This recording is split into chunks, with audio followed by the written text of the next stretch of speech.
తాకట్టులో ఉన్న బంగారాన్ని విడిపించి ఆ రోజు ఆన్లైన్ రేటుకే మేము కొంటాం. Sharma gold company. నమస్తే అండి జయప్రద గారు. నమస్తే అమ్మా, శ్రీమాత్రే నమః. జయప్రద గారు, వివిధ రాసులు, ఆ రాసులు గల వారి లక్షణాలు ఏ విధంగా ఉంటాయి, అలానే పరిష్కార మార్గాలు తెలియజేస్తున్నారు.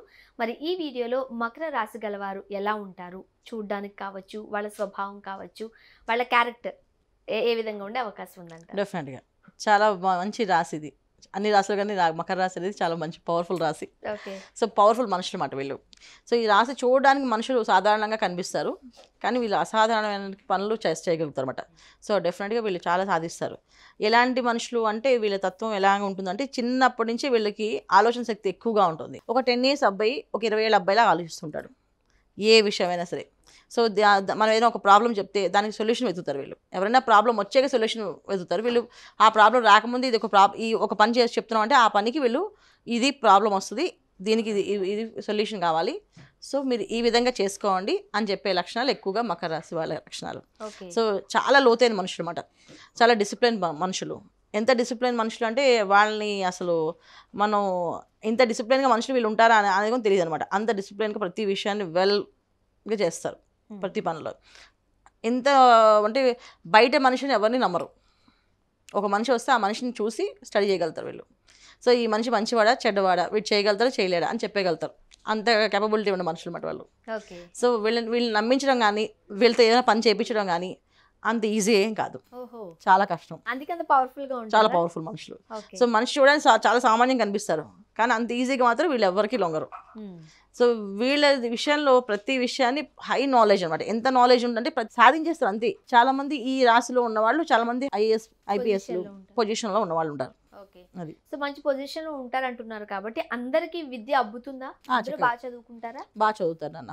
అంటే 10% చదవరు, 90% చదువుతారు. ఎప్పుడు కూడా మన 100% ఎప్పుడు రాదు దేంట్లో కూడా. ఎందుకంటే వాళ్ళకి మన గత జన్మ ప్రారంభం ఉంటుంది, జాతక ప్రభావం ఉంటుంది, వాళ్ళ చేసుకుని తల్లిదండ్రులు చేసే పుణ్య ప్రభావం ఉంటుంది. సో అయినప్పటికీ కొన్న మకర రాశిలో పుట్టడం అనేది ఒక అదృష్ట యోగం. ఎందుకు అంటే ఆ రాశిలో వాళ్ళకి ఏ పనైనా వాళ్ళ కుటుంబాన్ని వాళ్ళు కాపాడేవాళ్ళు. సో వీళ్ళ మాట వాళ్ళ కుటుంబం వాళ్ళు వింటే కనుక వాళ్ళు బాగుపడినట్టే. అంత పవర్ఫుల్ మనుషులు అన్నమాట వీళ్ళు. సో వాళ్ళ కుటుంబం అంటే చాలా ప్రేమ, కుటుంబాన్ని ఎక్కువగా ప్రేమిస్తారు వీళ్ళు. కుటుంబం కోసం ఏమైనా చేస్తారు. సో బయట వాళ్ళ కోసం ఏమి చేయరు, కుటుంబం కోసం చేస్తారు. సో బయట వాళ్ళు చేయాలంటే వాళ్ళు సాధించుకోవాలి వీళ్ళని, అంటే వాళ్ళు వీళ్ళని గెలుచుకోవాలి, వీళ్ళ మనల్ని పొందాలి, వీళ్ళ కోసం నేను చేద్దాంలే అని చెప్పేసి అలాంటి లక్షణం సంపాదించుకుంటూ చేస్తారు. కుటుంబం అంటే చాలా ప్రేమ, చాలా అభిమానం ఎక్కువ. ప్రతి ఒక్క విషయంలో గైడెన్స్ సూపర్ ఉంటుంది అంటే వీళ్ళది. వీళ్ళ మాట వింటే బాగుపడినట్టే జనరల్గా. మీరు అన్నట్టుగా మంచి పొజిషన్లో ఉంటారు కాబట్టి మీరు అంటే బాగా చదువుతారు.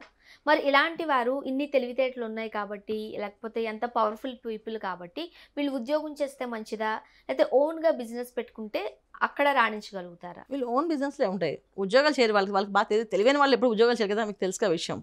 సో తెలివైన వాళ్ళు ఎప్పుడు ఏంటంటే సంపాదించడం ఎలాగో తెలిసిన వాళ్ళు ఏం చేస్తారు, వాళ్ళు పొజిషన్ లో ఉండే అవకాశం కూడా ఉంది కదా. మీరు అన్నట్టు IAS IPS అయ్యే అవకాశాలు కూడా ఉన్నాయి కదా. కొంతకాలం అది వాళ్ళ క్రమశిక్షణలతో తగ్గట్టు దేశాన్ని సేవ చేద్దాం అనే ఉద్దేశంతో వాళ్ళు వస్తారు. దేశాన్ని సేవ చేస్తున్నాం అనుకున్నంతకాలం చేస్తారు. ఎప్పుడైతే అది దేశానికి సేవ కాదు, అది వాళ్ళు మింగడానికి ఇవన్నీ మనం వాడుకుంటున్నారంటే మాత్రం వదిలేస్తారు, అసాధారణంగా వదిలేస్తారు. అంతే చెప్తాను వీళ్ళ జాతకంలో మకర రాశి వాళ్ళు అనేది పవర్ఫుల్. సో వాళ్ళు ఏంటి అంటే వాళ్ళు ఏ పనైనా చేయడానికి సిద్ధంగా ఉంటారు. వాళ్ళు ధర్మాన్ని ఎక్కువ ఎంకరేజ్ చేస్తారు. అది చేయాల్సిందే, అది రావాల్సిందే, నువ్వు కావాల్సిందే అంటారు. ఒక అధర్మంగా ఎవరన్నా ఈ రాశి వాళ్ళు ఉన్నప్పటికీ సక్సెస్ రాదు. అధర్మంగా బతుకుతూ మోసాలు చేస్తూ ఇబ్బందులు పెడుతూ ఉన్నారనుకోండి, వాళ్ళ సక్సెస్ అనేది లేదు. సో వచ్చిన తాత్కాలికమైన సక్సెస్ అది. అంటే వాళ్ళు రేపు ఏదో వాళ్ళకి ఇంకా బాగా వాళ్ళు చేసిన తప్పుకి వాళ్ళు పశ్చాత్తాపం పడాలని చెప్పి శిక్ష పడడానికి తప్ప జనరల్గా ఏంటి 99% ఎవరు కూడా మకర రాశిలో పుట్టిన వాళ్ళు అన్యాయంగా చేద్దామని అనుకోరు, న్యాయంగా ఉండడానికి ఇష్టపడతారు. అయితే ఆర్థికంగా వీళ్ళు స్థిరపడతారు, చాలా బాగా స్థిరపడతారు నాన్న. ఆర్థికంగా బాగా స్థిరపడతారు, కానీ వీళ్ళు నమ్మిన వాళ్ళే వీళ్ళు మోసం చేస్తారు. వీళ్ళని అది కాస్త ఇబ్బంది, చాలా ఇబ్బందికరం. అంటే బాగా ఎవరైతే బాగా నమ్ముతారో వాళ్ళే వీళ్ళు మోసం చేయగలరు. అంటే మిగతా వాళ్ళు మోసం చేయడానికి అవకాశం ఉండదు. వీళ్ళు చాలా తెలివిగా ప్రతిదీ లెక్కలేసుకొని నమ్మిన వాళ్ళు బాగా మోసం చేస్తారు. తర్వాత ఇంట్లో ఎంత ప్రేమిస్తారో ఇంట్లో వాళ్ళే వీళ్ళని ఇబ్బంది పెడతారు. నీకు అవి రావు, తెలియదు, మామ చెప్తావు అని చెప్పేసి. సో ఆ విషయమైన మానసికమైన ఇబ్బందితో మానసికమైన బాధతో వీళ్ళు కృంగిపోతారు తప్ప అదర్వైజ్ వీళ్ళకి అసలు ఆరోగ్యంగా చాలా బాగుంటుంది, చాలా ఆరోగ్యంగా ఉంటారు. కాకపోతే ఏంటంటే ఈ మానసికమైన బాధ ఎవరైతే కుటుంబాన్ని ఎక్కువ ప్రేమిస్తారో ఆ కుటుంబం నుంచి వచ్చే మాటలు బాధపడలేక వీళ్ళు ఇబ్బంది పడతారు. వైవాహిక జీవితం ఎట్లా ఉంటుంది? ఎందుకంటే ఇంట్లోనే శత్రువులు ఉంటారంటున్నారు కాబట్టి. అది చాలా మంది అదే చెప్తాను, భార్య ఉండొచ్చు, భర్తే ఉండొచ్చు, లేకపోతే పిల్లలే అవ్వచ్చు, లేకపోతే బంధువుల్లో ఉన్న మావయ్యలు వాళ్ళు అలా కూడా ఉంటారు, వాళ్ళు కూడా అవ్వచ్చు. శత్రు వర్గం అంటే ఇంట్లో వాళ్ళే. సో అది అదృష్టం కొద్దీ భార్య అనేది కూడా అంతే. ఇప్పుడు వైఫ్ అనేది, హస్బెండ్ అనేది కూడా ఏంటంటే మకర రాశి వాళ్ళకి యోగం అనమాట, అంతే. యోగం వల్ల వస్తేనే మంచిగా ఉంటుంది, లేకపోతే ఇబ్బందికరమైన సిచువేషన్. మరి పరిష్కార మార్గాలు ఏం సూచిస్తారు? వీళ్ళు ఎక్కువ కర్మ సిద్ధాంతాన్ని నమ్ముతారు అన్న. వాళ్ళు ఏం చెప్పినా సరే, వాళ్ళు కర్మ సిద్ధాంతం, మన కర్మ ఎలా రాస్తుందో అది జరుగుతుంది, ఆ కర్మను తప్పించే అవసరం లేదు. సో కర్మని బట్టి మనం ముందుకెళ్ళాలి అనే ఉద్దేశంతో ఎక్కువ వాళ్ళకి అలవాటు. అందువల్ల ఏంటంటే సో వీళ్ళు ఏం చేసినా వాళ్ళ కర్మ సిద్ధాంతం అనుకుంటారు కనుక నేనేం చెప్తానంటే వీళ్ళు నవగ్రహ ప్రదక్షిణ చేయండి ఎప్పుడు కూడా, చాలా మంచిది. సాయంకాలం ప్రదోషకాలంలో శివాలయానికి వెళ్ళి దర్శనం చేసుకోవడం వల్ల వీళ్ళకి కొంచెం లాభదాయకంగా ఉంటుంది. ప్రతిరోజు చేసుకుంటే మంచిదా? చాలా ప్రతిరోజు చేసుకుంటే మంచిది. సో కొంతమందికి క్షేత్ర దర్శనాలంటే చాలా ఆసక్తి ఉంటుంది, అంటే ఈ గుడికి వెళ్ళి వస్తే మాకు మంచి జరుగుతుందనే నమ్మకం ఉంటుంది. సో అలాంటి వారికి ఏ క్షేత్రాన్ని దర్శించుకుంటే మంచి జరుగుతుంది అంటారు? మకర రాశి వాళ్ళకి క్షేత్ర దర్శనం అంటే మెయిన్ వాళ్ళకి వెంకటేశ్వర స్వామి దర్శనం. ఓకే. సో వెంకటేశ్వరుడు అంటే ఈశ్వరుడు అంటాం. సో శని భగవానుడు రాశి కనుక, అది కర్మకారకుడు కనుక శనేశ్వర స్వామి ఆలయాలు, దేవాలయాలు. సో కుంభకోణంలో శనేశ్వర స్వామి ఆలయం ఉంటుంది. సో ఆలయానికి వెళ్ళి దర్శనం చేసుకొని, ఆ కుంభకోణంలో నవగ్రహాల టెంపుల్స్ ఉన్నాయి.